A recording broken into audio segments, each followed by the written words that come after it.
Informed by Shell. This is Democracy Now!, democracynow.org, The War and Peace Report. I'm Amy Goodman with Juan Gonzalez.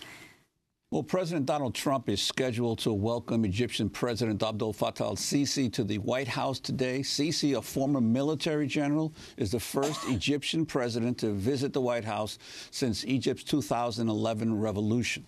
He rose to power in 2013 through a military coup, overthrowing Egypt's first freely elected president, Mohamed Morsi. The Trump administration has already indicated it will not publicly address Egypt's grave human rights record during today's meeting. Sarah Morgan of Human Rights Watch said, quote, inviting al-Sisi for an official visit to Washington as tens of thousands of Egyptians rot in jail and when torture is again the order of the day is a strange way to build a strategic relationship. President Trump has called Sisi a fantastic guy after meeting him on the sidelines at the United Nations General Assembly in New York last year. And el-Sisi was reportedly the first world leader to congratulate Trump on winning the presidency in November in a phone call. El-Sisi's meeting with Trump comes shortly after an Egyptian court freed Hosni Mubarak from prison 6 years after the former dictator led a crackdown on protests that killed hundreds of people opposed to his 30-year rule. The 88-year-old Mubarak left a military hospital in southern Cairo, returned to his home in the city's northern suburbs. Well, for more, we go to Cairo, Egypt, where we're joined by Sharif Abdel-Quddus, Democracy Now!'s correspondent in Cairo, a Nation Institute fellow. Sharif, welcome back to Democracy Now! Can you talk about the significance of the meeting today in the White House between Egyptian President Sisi and President Trump?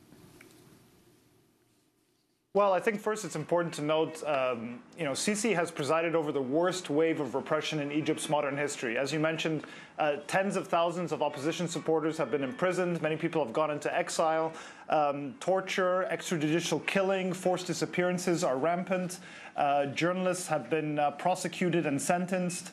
Draconian laws limiting freedom of expression, freedom of assembly are ruthlessly enforced. And the airwaves have been purged of all dissident voices. And there's an unprecedented crackdown on civil society that's underway. And just to give you a sense, a lot of people think that Egypt has stabilized somewhat. The Nadim Center, which is a prominent human rights organization that's been here for over 20 years, its doors were forced closed in February by security forces. They just put out a report documenting government abuses just in the month of March alone. This is just March alone. They found 177 killings, 37 cases of torture, 13 deaths in detention, 66 cases of medical negligence in prison, and 94 cases of enforced disappearance. So these are numbers that are hard to comprehend, but it really gives you a sense of the repressive climate that Egyptians are living in today. With regard to Sisi's meeting with Trump today, I think the significance is really more symbolic than anything else. Sisi is the first Arab leader to be received at the White House by President Trump. He was never invited under President Obama, and this is of course like the crown jewel of diplomacy to be at the White House. They only met once on the sidelines of a UN General Assembly in 2014.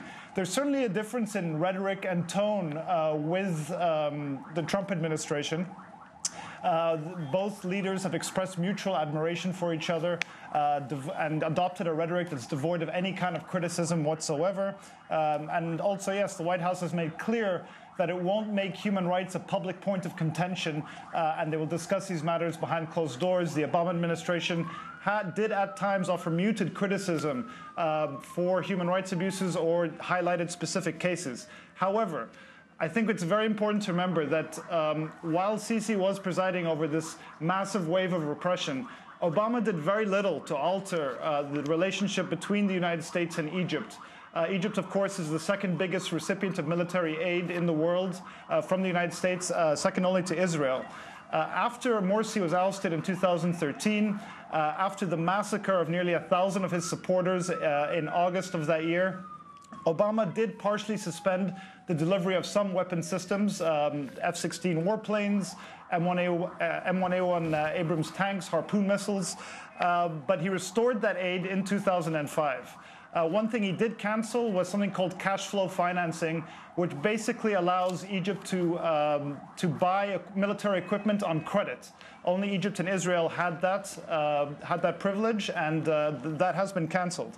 And that restoration of full military aid in 2015 comes despite official government acknowledgement of human rights abuses in Egypt. If you look at the congressionally mandated State Department report on human rights in 2015 or 2016, you'll see that they acknowledge security forces engage in unlawful killings, torture, enforced disappearances, arbitrary detention.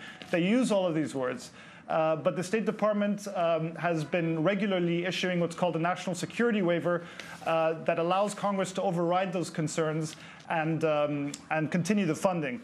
And also, lastly, a report by the Government Accountability Office last May found that the U.S. government is not sufficiently vetting the sale of weapons to Egypt, so including weapons such as rubber-coated bullets and tear gas, which have been used and have killed peaceful protesters in Egypt.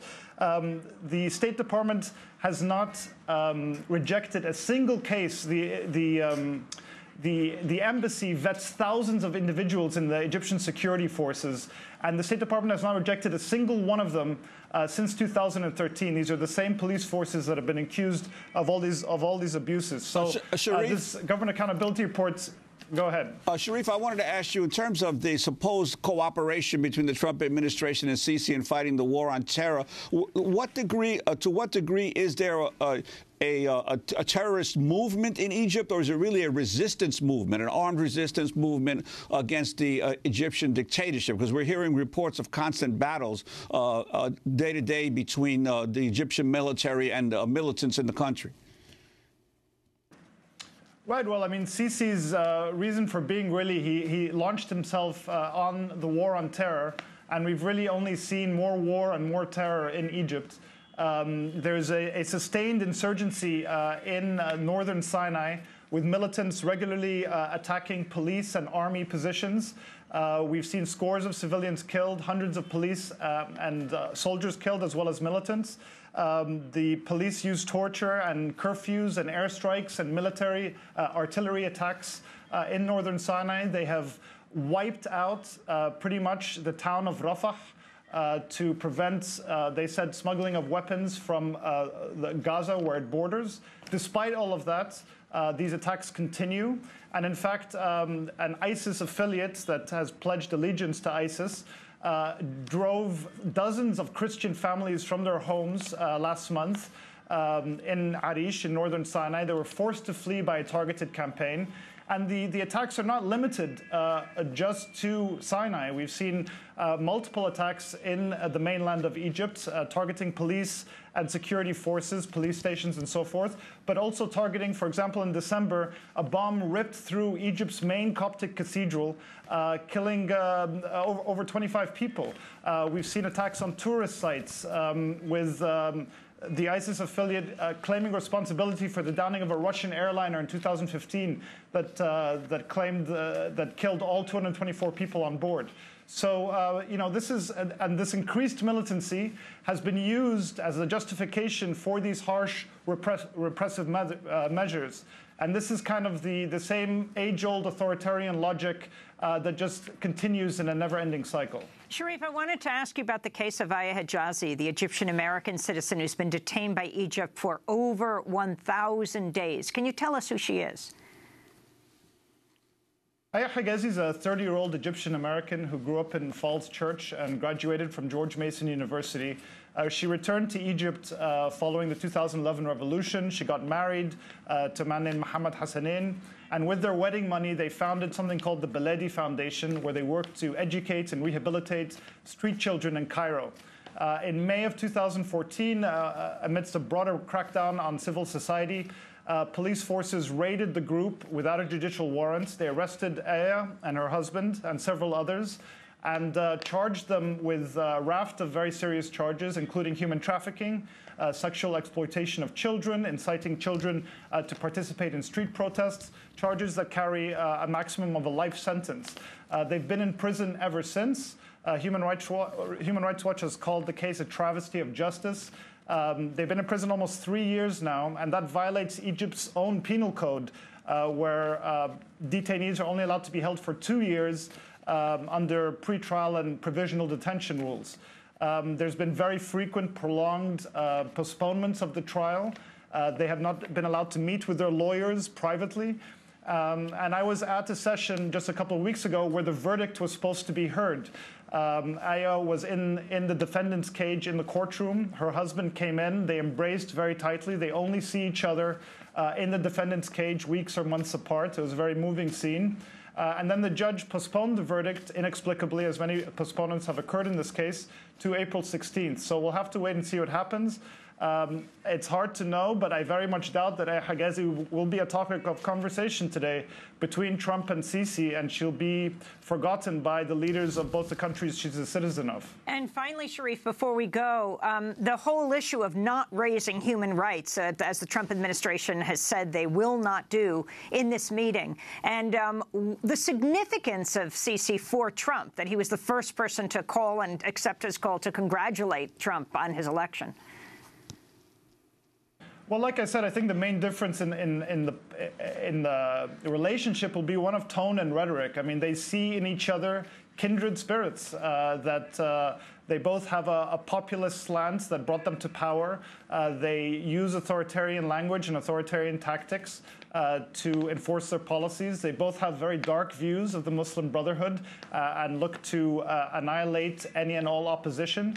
And so, but I think it also begs the question of how much the actual U.S. relationship will change, because we have to realize that Obama before him echoed decades of U.S. policy towards Egypt, which prioritizes perceived national security interests over human rights and rule of law. Sharif, we have to leave it there. Thank you so much. But we're going to do part 2 of our conversation and post it online. Sharif Quddus is Democracy Now's correspondent and Cairo Nation Institute fellow. Breaking news from Russia. At least 10 people have died in 2 bombings in the St. Petersburg this morning.